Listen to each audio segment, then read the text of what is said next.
दोस्तों, आज की उर्दू डिक्शनरी में आपके साथ शेयर कर रही हूँ लफ्ज़ रश्क माह, जो आम तौर पर गज़लों और शायरी में बहुत इस्तेमाल किया जाता है। तो देखते हैं कि इसकी तफसील क्या है।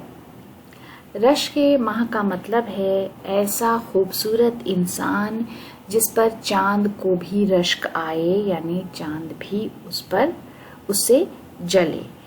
चांद से ज़्यादा हसीन और बहुत खूबसूरत, चांद की प्रभा को मंद कर देने वाली या वाला, अत्यंत सुंदर। Envy of moon, most beautiful, even more than moon. ये हम इसके लिए अल्फाज इस्तेमाल करते हैं।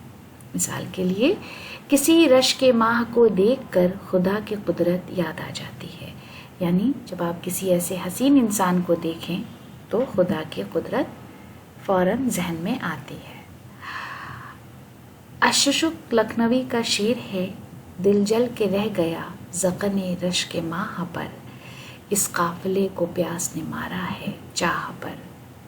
तो दोस्तों, आज की डिक्शनरी के लिए ये हमारी छोटी सी पेशकश थी। उम्मीद है कि वीडियो आपको पसंद आया होगा। वीडियो देखने के लिए बहुत बहुत शुक्रिया।